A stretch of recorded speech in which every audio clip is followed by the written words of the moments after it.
নমস্কাৰ আজি ভিডিঅ'টো অলপ বিশেষ হ'ব কাৰণটো হৈছে নগাঁও জিলাৰ অন্তৰ্গত ৰজাগাঁও অঞ্চলৰ বৰপানী বনাঞ্চলত উচ্ছেদৰ জাননী শুনি মই আহিছিলোঁ কাৰণটো হ'ল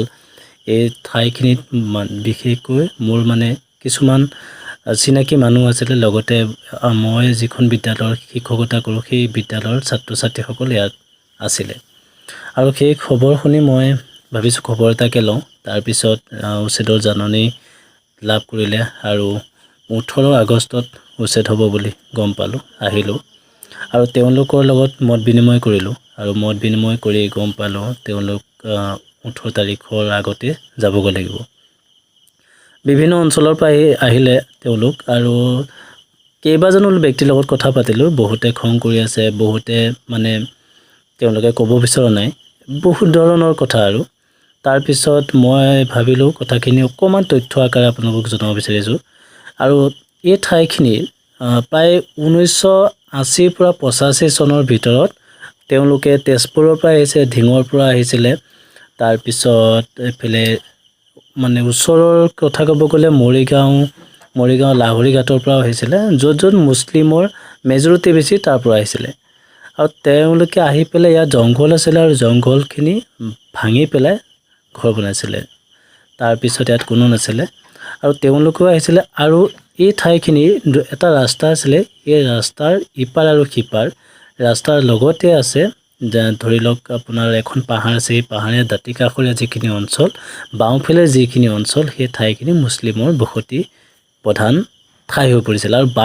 যদি সোঁফালে চোৱা যায় সোঁফালে বিভিন্ন জাতি জনগোষ্ঠীৰ লোক বাস কৰে সেই সোঁফালে এইখিনি বিভিন্ন ধৰণৰ জাতি জনগোষ্ঠী আছে তাত মুছলিম নাই এতিয়া কথাটো হ'ল চৰকাৰী ভূমি যেহেতু উচ্ছেদৰ জাননী আহিছে তেওঁলোক উঠি যাব লাগিব সেইটো মই মানিছোঁ কিন্তু চৰকাৰে এইটো বিষয়টোহে মই উত্থাপন কৰিব বিচাৰিছোঁ যে তেওঁলোক যাবগৈ তেওঁলোকক উচ্ছেদ কৰিব কিন্তু তেওঁলোক যাব ক'লৈ কেইদিনমানৰ আগত হিমন্ত বিশ্ব শৰ্মাই মুখ্যমন্ত্ৰী তেওঁ কৈছে যে তেওঁলোক য'তে যায় যাওক মোৰ ক'ব লগা একো নাই কিন্তু এই ঠাইত বহিছে আমি উঠাই দিম চৰকাৰী ভূমিত বহিছে উঠাই দিম কিন্তু চৰকাৰী ভূমিত বহিছে যিহেতু তেওঁলোকৰ পৰা যেতিয়া কথা পাতি গম পালোঁ তেওঁলোকৰ ভোটাৰ কাৰ্ড আধাৰ কাৰ্ড NRC সকলোবোৰ ইয়াৰে তেওঁলোকে বেলেগলৈ গ'লে তেওঁলোকৰ স্থায়ী যিটো ঠিকনা সেই ঠিকনাটো কি হ'ব আৰু তেওঁলোক যে যাব কোনোবাই কৈছে মামাৰ ঘৰত যাম কোনোবাই কৈছে খুৰাৰ ঘৰত যাম কোনোবাই কৈছে দাদাৰ ঘৰত যাম তেওঁলোকে সেই ঠাইলৈ যাব আৰু যিবিলাকৰ নিজৰ আত্মীয় নাই তেওঁলোক ক'ত থাকিব সেই ডাটাটো নিশ্চয় চৰকাৰৰ হাতত থাকিব লাগিছিল আৰু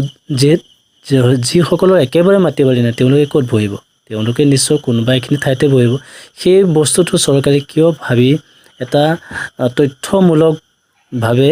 তেওঁলোকৰ গোটেই ডাটাটো চৰকাৰৰ লগত ৰাখি এভেকশ্যনটো কিয় কৰোৱা নাই সেইটো মোৰ পোনপটীয়া চৰকাৰৰ অলপ প্ৰশ্ন থাকিলে কাৰণ তেওঁলোকে গৈ পেলাই ক'ত থাকিব কেনে ঠাইত থাকিব সেই বস্তুটো চৰকাৰৰ হাতত থাকিলে বহুত সুবিধা হ'ব নহ'লে চৰকাৰী ভূমিত আৰু ক'ৰবাত তেওঁলোকে বসতি স্থাপন কৰিব আকৌ চৰকাৰে উচ্ছেদ চলাব নেকি এইটো মোৰ চৰকাৰলৈ পোনপটীয়া প্ৰশ্ন আৰু ইমানেই আছিলে কথাটো ধন্যবাদ